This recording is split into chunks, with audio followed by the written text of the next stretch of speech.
Bom dia meus alunos do nono ano, tudo bom com vocês? Viram a última aula que eu gravei? Pois aí, revejam novamente se tiver dúvidas e se as dúvidas persistirem, entre em contato com o titio aqui, tá? Para a gente sanar essas dúvidas e façam as atividades do capítulo, inclusive, né, aqui dessa aula que eu vou falar hoje para vocês, que eu vou explicar. Olha só, aqui é continuando o capítulo, né, que os regimes totalitários é um pouco extenso, engloba o fascismo, o nazismo, né, outros, o stalinismo. Então, na aula anterior eu me debrucei sobre o fascismo, né, introduzi o que seriam os regimes totalitários, falei sobre o fascismo italiano e agora vamos dar continuidade a esses regimes totalitários, adentrando no nazismo alemão, tá? Que foi uma ramificação do fascismo. Aí tem até uma junção de palavras, nazi e fascismo, porque as mesmas estruturas, as mesmas bases que sustentavam o nazismo foram as que sustentaram o fascismo lá na Itália, tá bom? Então, vamos aqui à nossa discussão de hoje. Pessoal, olha só, os regimes totalitários, né, são regimes fechados que controlam, né, que manipulam, a fim de sustentar alguma coisa. Pode ser um capitalismo, uma ideologia, né, uma nação. Eles querem controlar ali, eles não querem que ninguém interfira, né, naquele sistema que eles estão defendendo. E aí o Mussolini chegou na Itália com o fascismo e o Hitler chegou na Alemanha com o nazismo, a fim de fazer com que estes países crescessem novamente, saíssem da vergonha mundial. Porque se nós formos fazer uma introdução, novamente, para ajudar vocês a refrescarem sobre o contexto, o nazismo ele vem surgir como uma forma de reação aos resultados da Primeira Guerra Mundial e da crise de 29. A Primeira Guerra Mundial, a Alemanha foi considerada a única culpada, perdeu território, perdeu pessoas, né? E assinou um documento onde ela era proibido ela desenvolver muitas questões, inclusive aumentar o seu acervo militar, a produção de armas, como por exemplo, né? E aí vem uma crise de 29 que vai colocar em xeque o capitalismo, né? Que a Alemanha vai mergulhar numa crise, miséria, de fome, enfim, aí vai surgir essas ideias, né? Como se fosse um partido disputando o poder daquele país, né? E quem chega ao poder é o Partido Nazista, né? Tinha o Partido Comunista, que vocês vão ver aí no contexto do conteúdo, e o Partido Nazista, né? O Partido Nazista, liderado por Adolf Hitler, que vai comandar a Alemanha no período entre guerras e vai levar a Alemanha a colocar o mundo na Segunda Guerra Mundial, que são questões que nós vamos discutir depois, né? E aqui Hitler chega com esse objetivo de fazer com que a Alemanha saia dessa vergonha, saia desse contexto vergonhoso que é a Primeira Guerra Mundial, que a crise de 29 colocou, e a população desce a volta por cima, né, e mostrasse quem eles são. Para isso ele vai desenvolver um governo radical, um governo totalitário, né, tendo como base o nazismo. O que é o nazismo? É uma corrente, é uma ideologia, né, que passou a vigorar na Alemanha a partir, né, da década de 30, com o Hitler no poder. Então vai haver uma disputa pelo poder lá naquele país, entre o Partido Comunista e o Partido Nazista, e como Hitler, né, tinha um bom discurso que se voltava principalmente na recuperação econômica, né, e na questão da recuperação nacional do país, que tinha também essa questão do nacionalismo, né, o pan-germanismo, que é a ideia de eu me considerar desse país, eu lutar por ele, né, eu fazer com que ele volte a crescer, com que ele seja bem visto lá fora. Se a Alemanha está sendo bem vista lá fora, eu também, como residente, como pessoa deste país, eu também vou ser bem visto, né? Então eu vou fazer parte de uma nacionalidade excelente. Então era esse o objetivo de Hitler, fazer com que a economia voltasse a crescer, fazer com que a Alemanha se tornasse uma das potências mundiais, né, mais bem vista economicamente falando, porque o nazismo também ele vem para guardar, né, para proteger o capitalismo, que vocês vão lembrar também comigo, que lá fora, lá na Rússia, estava crescendo o socialismo, e eles não queriam que as ideias socialistas chegassem até a Alemanha. Veja que o Partido Comunista logo foi atropelado. O Partido Comunista ele vinha com ideia socialista. Mas o Partido Nazista, né, o nazismo de Hitler, teve as ideias mais bem aceitas pela população, as ideias deles a população abarcou e ele chegou ao poder, né? E aí, a partir do momento que ele chegou ao poder, ele vai desenvolver uma série de ações de proteção à nacionalidade alemã, de proteção ao capitalismo e de expulsão dos seus opositores e perseguição, principalmente os seus opositores ligados ao comunismo, e ligado a outras religiões e ligado a populações menores, a populações que ele desconsiderava. Hitler, ele era etnocêntrico, ele era racista, ele era eugenista. O que é isso? Ele defendia somente uma única raça, que seria a raça ariana, que era uma raça descendente da população que habitou, que povoou a Europa, os indo-europeus, né? E ramificou, e os alemães são descendentes desses povos, né? Tem o sangue desses povos. Então, Hitler era um austríaco, não era um alemão, mas ele defendia uma nacionalidade pura, né? Sem interferência de outros povos. Por isso que ele perseguia cigano, perseguia negro, perseguia judeus, para poder manter a sua ideia, o seu ideário, né, eugenista, o seu pan-germanismo, o seu preconceito no poder. Porque antes de mais nada ele foi etnocêntrico, ele foi ultranacionalista, ele foi ultradireita, ele foi eugenista, ele foi, enfim, foi tudo. Ele foi uma grande ameaça à população do século XX, né? A maior ameaça, segundo os historiadores, né, os pesquisadores, é considerada o nazismo. O nazismo foi uma grande ameaça à população. Por quê? Porque foi uma corrente de pensamento, ideológica, política, defendida por uma pessoa, e essa corrente ganhou força, ganhou poder, se enraizou, né, colocou o mundo em ameaça, principalmente a questão dos direitos, né, os direitos que você tem. Então na Alemanha houve muita perseguição, muita morte para poder manter esse sistema do poder. E aqui, o nazismo alemão, liderado por Adolf Hitler, era um partido, né, que chegou ao poder, se tornou uma ideologia de controle, uma ideologia governamental lá naquele país, por conta disso que eu já falei para vocês, né. As principais bases do nazismo, além do ultranacionalismo, ultradireita e etnocentrismo e militarismo. Vocês vão lembrar comigo que na aula passada eu falei do fascismo alemão. Então, como o nazismo ele foi uma ramificação do fascismo, então ele adotou as ideias fascistas e criou as suas. Eu não coloquei as ideias fascistas aqui, mas eu estou citando, que seria o ultranacionalismo, né? Defender a sua pátria com sangue, com honra. Ultradireita, né? Ele odiava a classe.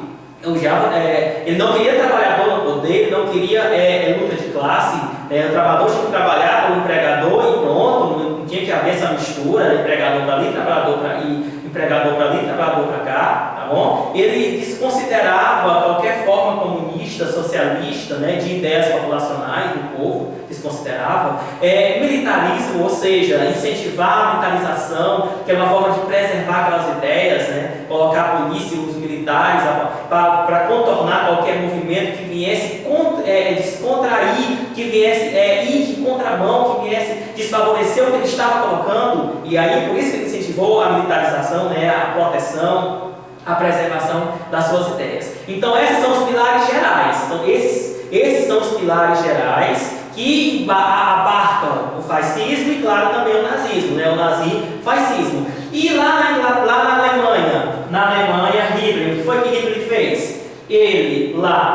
As bases que ele defendia, que ele lutava, o pan-germanismo, que seria o pan-germanismo, o nacionalismo, né? Era fazer com que toda a população alemã, que fosse descendência de alemães, os alemães, ficasse em determinado espaço. E a partir dali lutasse, né, para a recuperação, né, para aquela vergonha, né, de crise de 29, da Primeira Guerra Mundial, né, que abalou muito esses povos. Então, o pan-germanismo era o quê? Pegar toda a população de descendência alemã e colocar em determinado espaço, tá bom? Englobar aquele território. Então, se estivesse na Inglaterra, se estivesse na França, a Alemanha era para chegar até lá, né, a fronteira alemã, para pegar todo mundo.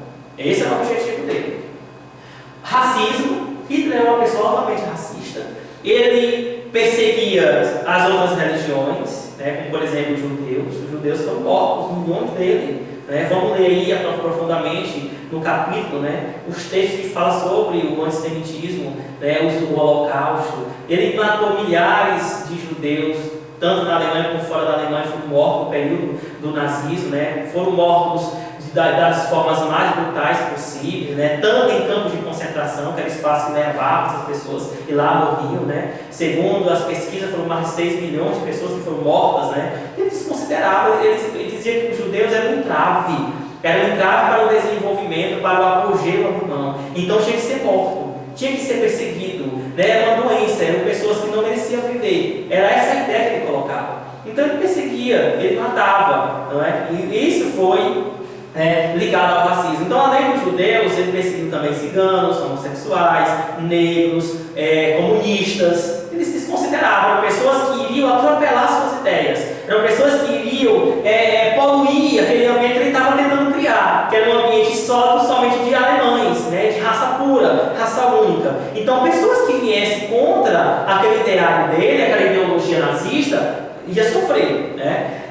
Eugenia, o que seria a eugenia no período nazista, no nazismo alemão? Era o quê? Era pegar o alemão e o alemão tinha que namorar somente com o alemão.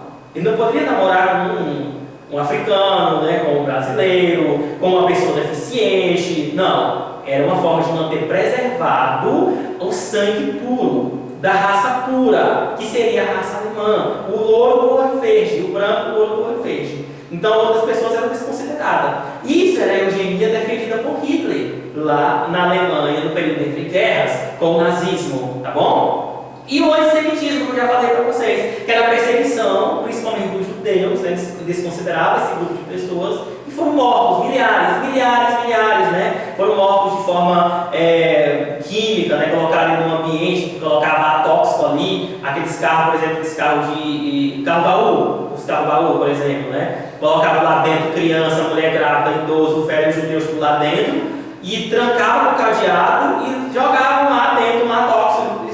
Só ouvia eles batendo, né, dentro do carro, eu pedi socorro e morrendo, né, sem ar, envenenados por aquela fumaça. Ordens, né, da ideologia nazista. E levaram lá para o campo de concentração, lá jogavam. Então isso foi muito comum no período de guerra, quando o nazismo teve o poder. Por isso que hoje, quando se vê uma pessoa com ideias nazistas, né, adeptos, né, do contexto dessa ideologia defendida por Hitler no século XX, logo crime, né? As pessoas têm até medo, porque a pessoa que desenvolve um pensamento desse, se você for atrás mesmo na história, ler profundamente, você vai ver que foi uma ameaça à humanidade no século XX. A maior ameaça foi o nazismo, essa ideologia. Então, por isso que hoje é crime você ter ideias próximas, né, desse contexto ideológico, político, econômico, nacional, cultural que vigorou na Alemanha durante o século XX. Né?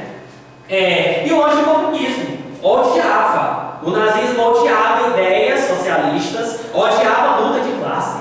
Ele queria preservar o capitalismo, né? Ele queria que o capitalismo voltasse a crescer, porque vamos lembrar, o capitalismo estava em xeque devido à crise de 29. As indústrias, as empresas, os grandes países capitalistas estavam todos quebrados, né? A inflação lá em cima, o desemprego lá em cima, a fome tomando de conta, né? E uma corrente lá na Rússia ganhando destaque, né? Que era o socialismo. Lá defendia a propriedade coletiva, lá defendia a participação do trabalhador nas questões políticas, dentro da empresa. Tudo isso o nazismo desconsiderava. O nazismo queria a propriedade privada, ele queria o empregador para cá, os empregados para ali, ele não queria encontro, ele não queria manifestação. Então, para poder preservar o capitalismo. Quem tem, quem não tem, se contenta em não ter. Era esse o objetivo dele no poder lá na Alemanha durante o século XX. Né? Então perseguia o comunismo, as ideias comunistas de comunhão, o socialismo, né? A sociedade, o povo, o povão, ele não queria saber disso não. Então prendia, perseguia, torturava para poder manter preservado as ideias aqui, a sua ideologia. E o nazismo no poder, pronto, Hitler chega no poder, se torna chanceler, depois ele consegue se tornar o líder da Alemanha, né, no período entre guerras, a partir da década de 30, né? E o Partido Comunista, que estava também concorrendo com ele, o Partido Comunista, vai logo sofrer, vai logo ficar ilegal, ser perseguido, né? Proibidíssimo, Deus defenda, né? Lá o único partido que vai existir é o nazismo, o partido nazista, né? Com o nazismo como ideologia. E o que ele vai no poder, o que ele vai pegar? Ele vai controlar a imprensa, o rádio, a TV, né, o jornal, tem que falar somente coisas boas, as coisas ruins têm que ser abafadas, né, e, claro, colocar em evidência o poder, o governante seria ele, né? Uma forma de fazer com que a população acreditasse que estava dando tudo certo. Então controlou a imprensa. Quando se controla a imprensa, proíbe-se a liberdade, não tem liberdade ali. Então você não tem liberdade de opinar, liberdade de ouvir, liberdade de ver além do que você está enxergando. Então quando ele chegou no poder, ele começou logo por aí, controlar a imprensa. A partir de hoje, né, o jornal, a TV, o rádio vai falar só o que eu quiser. Levar para o povo 1001 maravilhas, né? Escondendo o que não era para mostrar, certo? Ele vai intervir na economia, que é o objetivo dele, intervir na economia, fazer com que a economia crescesse, vai criar obras, né, vai dar emprego para a população alemã, vai começar a preparar os rapazes, né, alemães cedo para a guerra, para o militarismo, levando eles a adentrar, né, na questão da preparação, para ser um militar. A ideia de uma Segunda Guerra Mundial já estava surgindo, né? Porque além de intervir na economia, além de controlar a imprensa, ele vai também impulsionar o desenvolvimento da fabricação de armas. As armas vão ser construídas agora em larga escala, mesmo ele assinando um documento que proibia lá no final da Primeira Guerra Mundial, o tratado que ele assinou, aonde ele não aumentaria mais do que 100 mil, né, o número de militares lá naquele país. Ele também não iria mais construir armas, né? Armas químicas, por exemplo, armas de guerra, tanques, né, metralhadoras, canhões, né, que matasse centenas de pessoas em questão de minutos, de segundos de minutos. Então ele era proibido, mas ele estava fazendo, ele estava produzindo. E ele também vai extinguir todos os partidos. Vai existir apenas um partido, que seria o partido nazista. O outro partido era para existir. Então isso daqui é uma forma de ele tentar ficar no poder, de ele tentar fazer com que a Alemanha voltasse a crescer e que ela desse o bote, desse a volta por cima e mostrasse para o mundo que a Alemanha não era aquele país que saiu da Primeira Guerra Mundial enfraquecida, envergonhada, que passou por uma crise, que perdeu muitos empregados, né? Ficou muita gente desempregada. A crise assolou aquele país naquele período. Então ele queria que ela desse a volta por cima. E, claro, jogar novamente o mundo na segunda Guerra Mundial, que vai começar em 39, que é conteúdo que nós vamos ver depois. Tá bom? Impulsionado por isso daqui, por essas ideias de ultradireita, por essas ideias ultranacionalistas, por esse etnocentrismo, por essas ideias de militar, de Hitler, pelo pan-germanismo, racismo, eugenia, antissemitismo, anticomunismo, né? E, claro, a perseguição, a tortura, né? A intolerância. A intolerância e o controle radical de tudo daquele país. Era uma forma de se manter no poder. Tá bom? Então, um abraço positivo, faça as atividades.